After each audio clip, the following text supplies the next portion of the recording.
शैलावदेहं धनुजवनकृशानं ज्ञानिनामग्रगण्यं सकलगुणनिधानं वानराणामधीशं रघुपतिप्रियभक्तं वाक्जातं नमामि। ओम गुरुर्ब्रह्मा गुरुर्विष्णु गुरुर्देवो महेश्वरः गुरु साक्षात् परम ब्रह्म तस्मै श्री गुरुवे नमः। सभी के हृदय में विराजमान उस सर्वोच्च सत्ता को मेरा शत शत नमन वंदन प्रणाम। उसी श्रद्धा भाव के साथ हम कथा में प्रवेश करते हैं। यदा यदा हि धर्मस्य ग्लानिर्भवति भारत अभ्युत्थानमधर्मस्य तदात्मानं सृजाम्यहम्। कि जब जब धर्म की हानि होती है, अधर्म की वृद्धि होती है, तब तब मैं अपने ही रूपों को फिर से प्रकट करता हूँ, रचता हूँ और साकार रूप में सभी के सामने प्रकट कर देता हूँ। और यहाँ भगवान ने अपने आने के कारण बताए हैं कि मैं कब प्रकट होता हूँ। तो उन्होंने बताया कि जब भी धर्म की हानि होती है, अर्थात लोग अपने कर्तव्य कर्मों से जब विमुख हो जाते हैं, तो उनको कर्तव्यों पर वापस लाने के लिए मैं आता हूँ। और फिर वो कहते हैं धर्म की स्थापना के लिए। धर्म की स्थापना, कर्तव्य कर्म की स्थापना, जब कोई व्यक्ति अपने जब आग जलाना छोड़ दे तो वो उसके धर्म की हानि कही जाएगी। जब मनुष्य दान देना, तप करना, यज्ञ करना छोड़ दे, यज्ञ क्या है वो उन्होंने पहले बता दिया है, तप क्या है ये उन्होंने बताया है, आगे भी बताएंगे। पर शॉर्ट में दूसरे अध्याय में आप ये सब कुछ सीख चुके हो। यज्ञ क्या है? किसी के प्रति अच्छे भावों को रखना, मन वचा कर्म ज्ञानेंद्रिय कर्मेंद्रिय हर किसी से आप यज्ञ करते हो। उसी तरह से तपस्या जो आप सह जाते हो वो आपकी तपस्या है। जरूरी नहीं कि आपने एक टांग पे खड़े होके वो किया वही तपस्या है। तपस्या कुछ भी है। जब भी इन सब की हानि होती है, जब भी ये चीजें अपनी सत्ता से च्युत हो जाती हैं और ये लगता है कि अब ये स्थिर नहीं होंगी, तो प्रभु कहते हैं कि मैं आता हूं। इसी बात को रामायण में क्या कहा है? विप्रधेनु सुर संत हित लीन मनुज अवतार। विप्र, जब हम विप्र कहते हैं तो उसका अर्थ ब्राह्मण नहीं होता, उसका अर्थ होता है ज्ञान। अभी हमने बुद्धि, प्रज्ञा और प्रज्ञान में अंतर देखा था।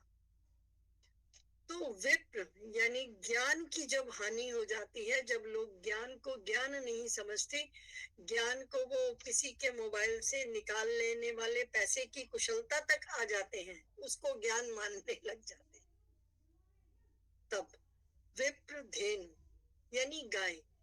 गाय जो है वो हमारा धन है। ये मैंने पहले भी बताया था कि इसका गोबर काम का, इसका मूत्र काम का, इसके अंदर कितनों का निवास। आप ये देखो कि गाय इतने सारे बछड़े उसके तुम ढेर मार दो वहां बछड़ों का, वो अपना बछड़ा पहचान के लिए आएगी, भैंस नहीं पहचान सकती। तो गाय में मातृत्व है। किसी की माँ ना रहे बच्चे की तो उसको गाय का दूध पिला के पाला जा सकता है। उसके अंदर उतनी ही पौष्टिकता, उतनी ही हर चीज मिलेगी। सुर यानी देवता, अर्थात जिनसे आप कुछ प्राप्त कर रहे हो, जब आप उनकी ही कदर ना करो। विप्रधेनु सुर संत, फिर से वही, केवल ज्ञान नहीं, ज्ञान को फैलाने वाले संतों का काम क्या है? ज्ञान को फैलाना। वो उपदेश दिया करते हैं। वरना कुछ ज्ञानी तो ऐसे भी होते हैं जो अपनी आत्मा के लिए काम करते हैं, वो किसी के लिए कार्य नहीं करते, और वो एक किसी निर्जन जगह पर जाकर केवल केवल केवल केवल ज्ञान प्राप्त करते हैं। वो समाज में आते नहीं। लेकिन जो समाज में ज्ञान फैलाए वो संत। संत हंस गुण गहाई परिहरि वारि विकार। संत और हंस ये गुणों को इकट्ठा करने वाले, गुणों को बताने वाले होते हैं। और वो ऐसा ज्ञान बताते हैं कि उसमें से सारी अशुद्धियों को निकाल देते हैं। ये गुण केवल संत और हंस में होता है। शेष सभी इन विकारों को और गुणों को अलग नहीं कर पाते। प्रभु ये कहते हैं कि मैं इसके लिए इस धरा पर आया हूं ताकि कोई भी व्यक्ति जो है वो कोई धर्म के रास्ते पर रहे। प्रत्येक जगह धर्म की स्थापना हो, ज्ञान की स्थापना हो, कर्म की स्थापना। और जहां ये नहीं है वहां मैं आता हूं ना उसको स्थापित करने के लिए, प्रयास भी करता हूं। तो कहा, ये एक प्रश्न उठता है कि प्रभु तो सब कुछ कर सकते हैं, वो वैसे ही ये चाहे कि ये 10 लोग सही हो जाए तो वो 10 लोग सही हो सकते हैं, तो प्रभु वैसा क्यों नहीं कर लेते? उनको आना क्यों पड़ता है? ये हम जैसे लोगों के दिमाग में ये प्रश्न उठते हैं ना, ऐसे वाले बेतुके से। तो वो इसलिए कि हर व्यक्ति अपने कर्म का पुतला है। इसका अर्थ है कि जड़ से ही चीजें खराब होने लग गई हैं।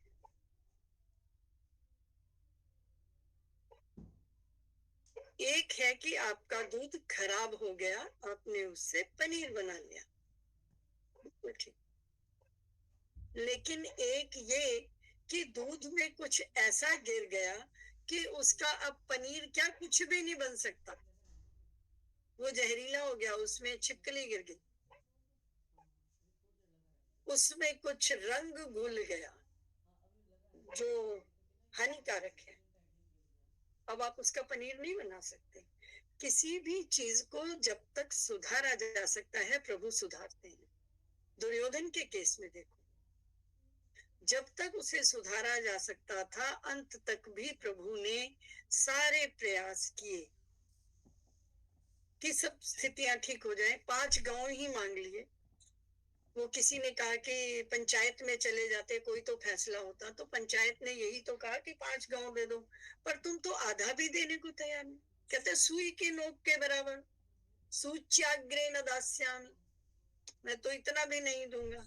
नहीं दूंगा तो सामने वाला कुछ करेगा नहीं।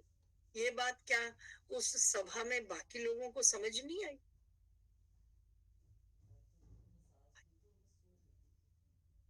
और आप उसके आगे देखो कि ये प्रश्न तो गीता पढ़ने में हमें पहले भी आया है कि कितना अंतर था जहां प्रभु थे। इसी बात के लिए तो भगवान जी ने कहा कि तुम मेरे से तुम जो मेरा मित्र भाव स्वीकार करते हो, जो तुम मेरे शिष्य हो गए हो। क्यों कहा कि मैं तो निहत्था था, मेरे पास तो हथियार भी नहीं थे, फिर भी तुमने मुझे चुना। तो ये शिष्य ही ऐसा काम कर सकता है। कोई बढ़िया व्यक्ति तो दुर्योधन था, देखो 11 मतलब उनकी पूरी एक अक्षौहिणी सेना ले गया, इसीलिए उसको शिष्य माना ना। वो ठीक है, उसने बाद में ये भी कहा शादिते माम प्रपन्नम, कि मैं तुम्हारी शरण में हूं, तुम मेरी रक्षा करो, वो भी ठीक है, तुम मेरा श्रेयस्कर बात कहो, वो भी ठीक है। परंतु वस्तुतः शुरू से ही वो प्रभु को अपना मान रहा है, और निहत्थे प्रभु को भी उसको साथ चाहिए। इसीलिए तो प्रभु ने उसका सार्थत्व स्वीकार किया, वरना किस मतलब क्या घोड़े हाको दो मेरे, ये क्या बात है?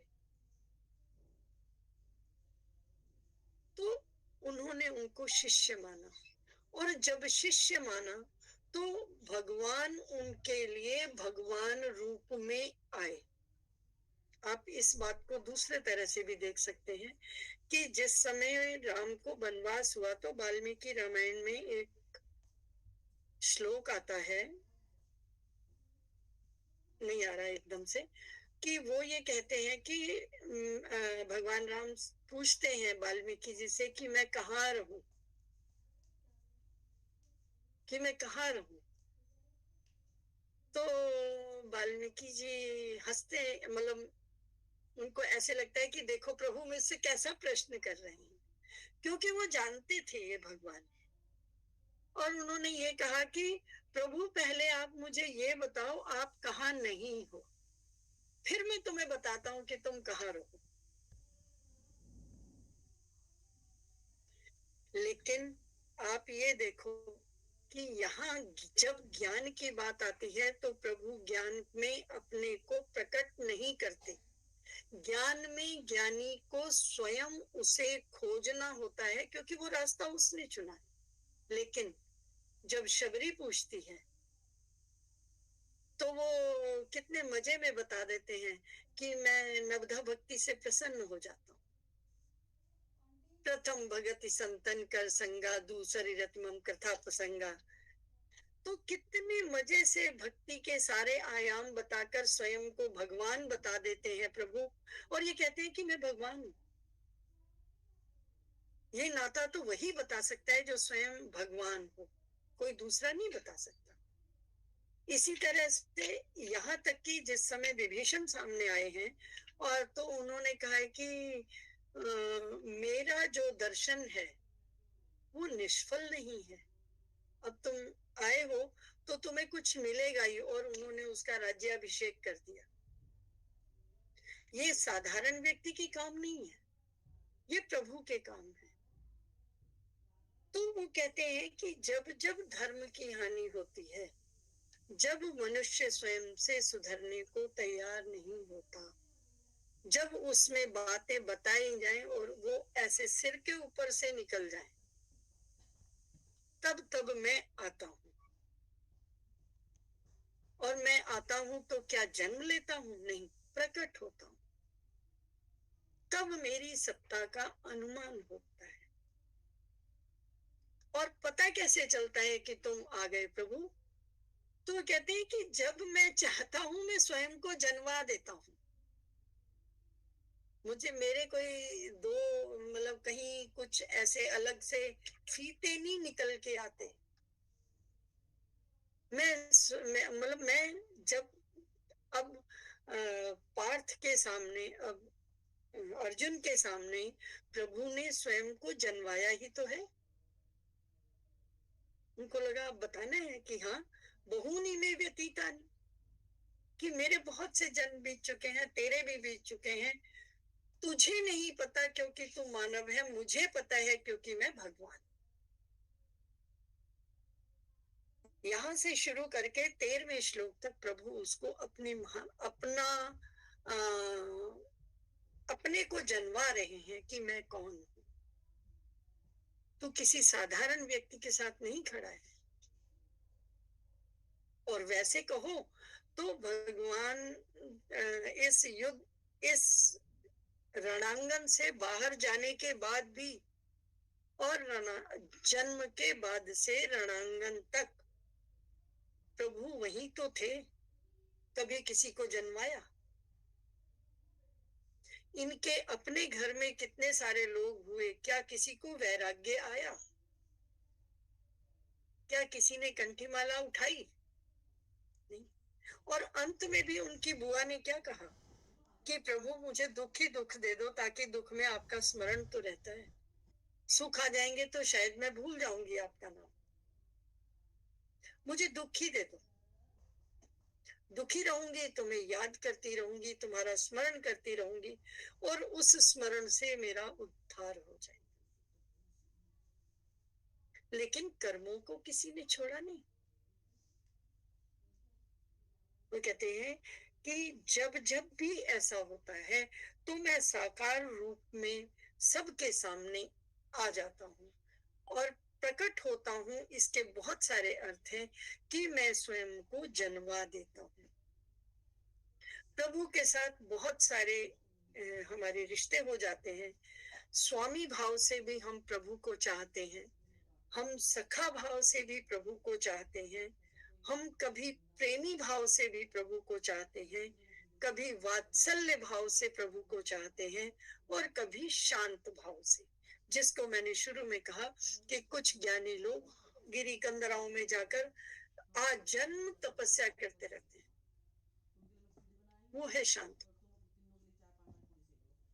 अन्यथा हम या तो उससे कुछ याचक के तौर पर स्वामी भाव में रहते हैं, या फिर सखा भाव में जैसे हमारे पार्थ जी हैं, और या फिर प्रेमी भाव में जैसे मीरा जी थी, वात्सल्य भाव में जैसे यशोदा जी थी, या ये कहो कि आज हर घर जहाँ भी लड्डू गोपाल जी जिसने रखे हैं, वो कितने प्यार से उनका श्रृंगार करते हैं, खिलाते हैं, पिलाते हैं, और उनको उस भाव से रखते हैं।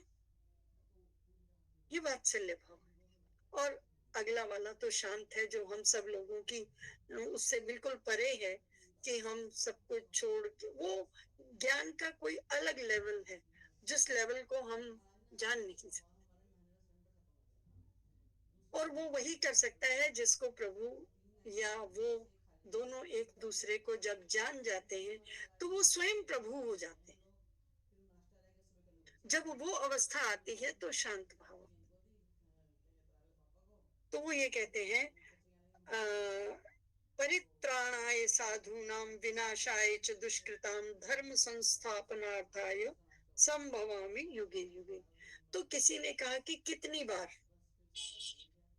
ठीक है, एक युग में बहुत सारी बार, एक युग में एक बार। क्या धर्म की हानि युग में खाली एक ही बार होती है? क्या ऐसा एक ही बार होगा कि ऐसा होगा? जो आपने अभी गिनवाए, जब धर्म की ग्लानि होती है और अधर्म का उत्थान हो जाता है, तो उसको ठीक करने के लिए आता हूं, तो कितनी बार? ये प्रश्न उठता है। तो उसका जवाब दिया है, परित्राणाय साधूनां विनाशाय च दुष्कृतां धर्म संस्थापनार्थाय संभवामि युगे युगे। कि साधु पुरुषों का उद्धार करने के लिए, पाप कर्म करने वालों का विनाश करने के लिए, और धर्म की स्थापना के लिए मैं हर युग में आता हूँ। और हर युग में एक बार आता हूँ ऐसा नहीं, यदा देदा, जब जब भी, कितनी भी बार प्रभु का आगमन हो सकता है, जब भी उनकी आवश्यकता होती है। अब कोई ये कहे कि पिताजी कितनी बार हमें डांटते हैं, तो इस सवाल का जवाब कोई दे नहीं सकता। जितनी बार बच्चा गलती करेगा और ऐसी गलती करेगा कि बिना डांटे मुक्ति नहीं है, पिताजी उतनी बार डांटेंगे।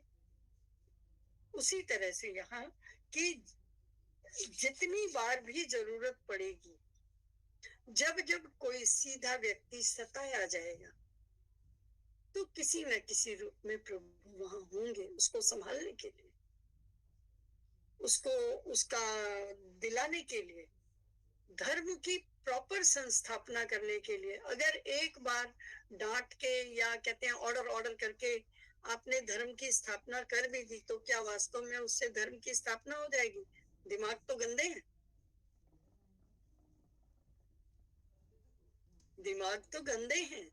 क्या कंस इस बात से रुक गया कि उसने 10 बार, कभी तृणाव्रत, कभी पूतना, कभी किसी को भेजा, और वो सारे के सारे स्वयं मर गए, और वो ये जानने लग गया कि भाई ये साधारण बालक नहीं है, समझ भी गया होगा ये भगवान है, तो क्या वो सुधर गया? क्या रावण सुधर गया? उसके भी तो 2 दूत गए थे, अंगद गए, हनुमान गए, और उन्होंने ये पाया कि भाई बल्कि जब अंगद के जाने से पहले की बात है, जब सब विचार कर रहे थे, तो अंगद ने सभा में से किसी ने कहा भी था कि भाई, तो अब क्या करना चाहिए, विचार करो। तो उन्होंने कहा ये जितने भी बंदर वगैरह ये तो हमारे आहार हैं। तो किसी ने कहा पहले भी तो आया था, लंका जला गया, किसी ने उसको भोजन नहीं बनाया अपना। समझ में आना चाहिए था ना, पर नहीं आता, क्योंकि वो सारा गंदा ही हो चुका है। हर समय सुधारने की भावना होने के बाद भी डॉक्टर कभी नहीं सोचता कि मैं इसकी सर्जरी कर दूं। मतलब आजकल तो पैसे के लिए सोच भी लेते हैं। उस बात को साइड रखो कि जो एक वैद्य का धर्म है, जो एक डॉक्टर का धर्म है, या यूं कहो कि जब तक हमारे बस में होता है तब तक हम सोचते हैं कि दवाई खाकर, दवाई लगाकर, कुछ बांध के, कुछ करके इसको ठीक किया जाए। लेकिन जब नहीं होता और ये घोषणा हो जाती है कि अगर इसको नहीं हटाया गया तो सारे शरीर में जहर फैल जाएगा, तो उतने हिस्से को काटना पड़ता है। तो प्रभु ये कहते हैं कि संभवामि युगे युगे, मैं तब तब आता हूँ, मैं अपना प्रकाट्य करता हूँ तब तब। और ये कहो कि मैं एक बार में सबको सुधार सकता हूँ, तो फिर ये तो मेरा कर्म हो गया ना। मैं तो कर्म करता नहीं। कर्म तो हम सारे ही कर्म के पुतले हैं। और हमारे जब कर्म खराब हो जाते हैं तो प्रभु को आना। जब हमारा कर्म खराब होता है तो हमारा धर्म खराब होता है। जब धर्म खराब हो जाता है तो प्रभु आते हैं उस धर्म को सुधारने के लिए। जो सुधर पाते हैं कुछ लोग, वो सुधर जाते हैं, बाकियों का नाश हो जाता है। आखिर इतने सारे लोगों में से जो जितनी अक्षौहिणी सेना अर्जुन के पक्ष में थी, उसमें से भी तो लोग मरे। क्योंकि पाप तीन तरह का होता है, मनसा वाचा कर्मणा। किसी ने मन से किया, इसके लिए एक कहानी कही जाती है कि कोई साधु थे और वो मंदिर में, मतलब एक जगह उन्होंने अपना यज्ञ वगैरह का कर रखा था। वो यज्ञ वगैरह करते थे, बहुत धार्मिक थे। तो अब एक स्त्री थी और वो खाना वाना दे के जाती थी उनको। बाद में पता चला कि उसको कुछ भी काम नहीं आता था और वो अपने पेट पालने के लिए वेश्यावृत्ति करने लग गई। तो और एक उसको ना किसी साधु ने तोता दिया था। तो उस तोते को वो कहती थी, मिठू बोल राम राम, किसु बोल राम राम। जितनी देर वो अपना काम करती थी, उस समय को छोड़कर बाकी सारे समय में वो उसको राम राम सिखाती थी। मिठू राम राम, किसु राम राम। अब और साधु जी ये कहते थे, देखो कल दो जने आए थे, दो चप्पलें बदली, आज तीन आ गए, कल चार आ गए। वो उनके ग्राहक ही गिनते रहते थे। वो देखे कि चप्पल आ गई कि अरे अच्छा ये चप्पलें बदल रही हैं। फिर उन्होंने पत्थर रखने शुरू कर दिए गिनने के लिए। अब हुआ ये कि एक बार बहुत तूफान आया, खूब पानी वानी बरसा, तो सांप निकल आया। सांप आया तो उस समय ये स्त्री उस तोते को राम राम पढ़ा रही थी। सांप ने उसको काट लिया। सांप ने काटा, अब ये दर्द से बिलबिला उठी और इसको पता चल गया, अरे सांप ने काटा है तो मरने वाले हूँ। अरे किस्सू अब तो बोल दे राम राम। ओ किस्सू मैं मरने वाली हूँ, तो अब तो बोल राम राम, बोल राम राम। अब वो ऐसा कह रही, किस्सू अभी छोटा बच्चा था, अभी वो बोला नहीं। अब वो बार बार यही कहे, किस्सू तू बोल राम राम, मैं मरने वाली हूँ, देख फिर मैं तेरी आवाज भी नहीं सुनूंगी, तू बोल राम राम। अब वो ऐसा कहते कहते उसने प्राण त्याग दिया।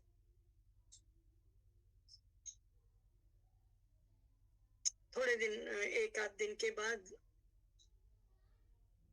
ये साधु महात्मा जी जो थे, इनको अब खाना वाना नहीं जा रहा था, तो इन्होंने पता किया कि भाई कहाँ, तो एक सांप निकल रहा था बाहर, तो इनको लग गया कि भाई लगता है सांप ने उनको डस लिया और वो मर गए। ये आए अपने, फिर अपने भक्ति भाव में बैठ गए, और चांस की बात, कुछ इतना तूफान तो आ रहा था, कुछ गिरा, ये दब के मर गए। अब दोनों एक जब स्वर्ग की बात आई, वहां पर यमराज के यहाँ अपने बही खाते खुलने की बात आई, तो देखा दोनों एक लाइन में लगे हुए, वो स्त्री सबसे पहले लगी हुई और ये साधु जी पीछे। अब इन्होंने ये सोचा कि ये भी इसी लाइन में, इसको भी स्वर्ग मिलेगा, और नहीं, होना तो ये चाहिए कि इसको नरक मिले, मुझे स्वर्ग मिले। मतलब वो अपना ही अब लगा रहे थे जो उनका ज्ञान था आज तक का। तो उन्होंने कहा कि नहीं, बाद में देखा तो उस स्त्री को स्वर्ग मिला। तो उन्होंने कहा कि भाई हाँ, इसका बही खाता निकालो। तो उन्होंने कहा कि ये मतलब इसका रोज का एक समय था, जब वो उस समय को छोड़कर ये समय इस किस्सू को राम राम सिखाती थी, और मरते हुए भी ये बड़े आर्तनाद करके ये किस्सू कह रही थी, तू बोल राम राम, किस्सू राम राम राम राम। अब इसको तो स्वर्ग मिलना ही चाहिए, तो हाँ ठीक है, इनको स्वर्ग भेज दो। तो जो साधु थे उनको भी स्वर्ग मिला। अब कोई ये सोच सकता है कि उनको क्यों मिला, क्योंकि उनकी भावना कहीं ऐसे, वो हिसाब जरूर रख रहे थे कि ये स्त्री कुछ काम ऐसा कर रही है अपने साधन को चलाने के, लेकिन स्वयं में वो उसके साथ जुड़े नहीं थे। उन्होंने ये कभी नहीं सोचा कि इन चप्पलों की जगह एक बार मेरी भी चप्पल आ जाए। वो लोगों की गिन रहे थे, अपने को उन्होंने वहां स्थापित नहीं किया था। तो इसलिए उनको भी स्वर्ग मिला, क्योंकि वो उसका ध्यान रख रहे थे, लेकिन उसके ध्यान में नहीं थे, ध्यान में वो अपने प्रभु के थे। तो कहने का भाव है कि हमेशा हम अपनी वाणी से पाप नहीं करते, मन भी एक चीज होती है, और किसी का भी संग किसी को खराब कर दे, ऐसा भी आवश्यक नहीं है।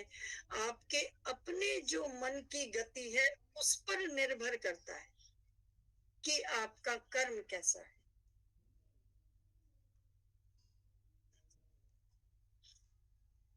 और इसी बात को अलग अलग जगह पर अलग अलग तरीके से कहा जाता है। एक बहुत अच्छी लाइन पिताजी कहा करते थे, कागद ही पर जान गवायो।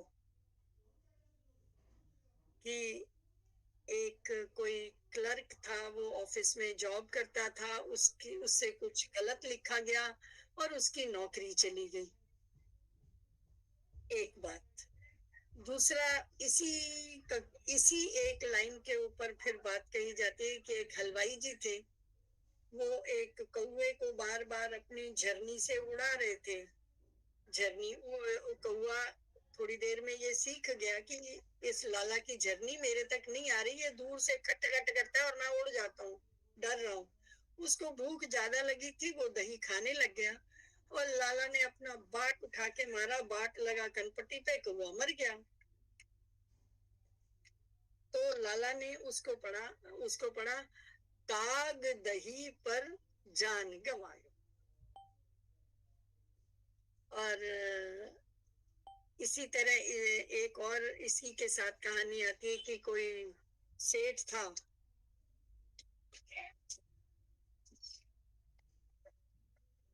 उसके घर में कोई सेविका थी।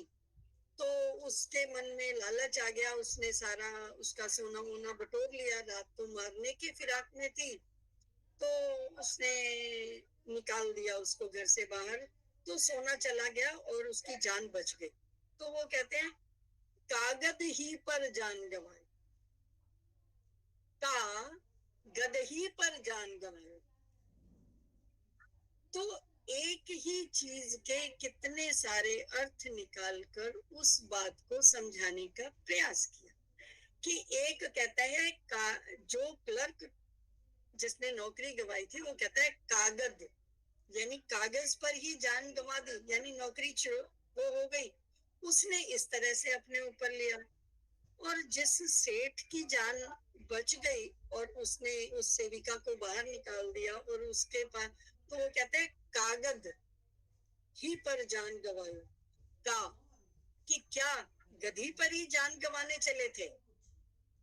और वो कहता है कौवे के ऊपर आया, काग दही पर जान गवायो, कि कौवे ने दही पर जान गंवा दी। ये हमारे मन की भावनाएं हैं जो इन दोनों कथाओं से निकल कर आती हैं कि सब कुछ ये नहीं जो हमारी आंखें देखती हैं, सब कुछ ये नहीं जो हमारे कान सुनते हैं, सब कुछ ये नहीं जो हाथ करते हैं। आपका मन की जो भावना है उस पर भी निर्भर करता है कि आपका पाप कितना बड़ा और कितना छोटा। बात तो होती है ना, फिर शरीर तो वो काम थोड़ी करता है। घूमने जाए तो घूमने,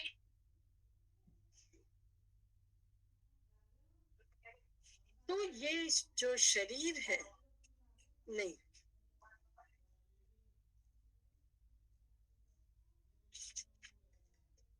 कहते हैं, फिर प्रभु ये कहते हैं कि ठीक है, मैं बार बार प्रकट होता हूँ, ऐसा युग में बहुत बार भी होता है। तो वो कहते हैं, जन्म कर्म च मे दिव्यम एवं यो वेत्ति तत्त्वतः त्यक्त्वा देहम पुनर्जन्म नैति मामेति सोऽर्जुन। कहते हैं कि मेरे जन्म और कर्म दोनों ही दिव्य हैं, अलौकिक हैं। और इस प्रकार जो मनुष्य तत्वतः इस बात को जान लेता है, इन दोनों कहानियों के परिप्रेक्ष्य में कल इसकी व्याख्या की जाएगी। जो इसको जान लेता है, नैति मामेति सोऽर्जुन, वो शरीर त्याग कर फिर इस जन्म में दोबारा नहीं आता। श्री कृष्ण गोविंद हरे मुरारे, हे नाथ नारायण वासुदेव। श्री कृष्ण गोविंद हरे मुरारे, हे नाथ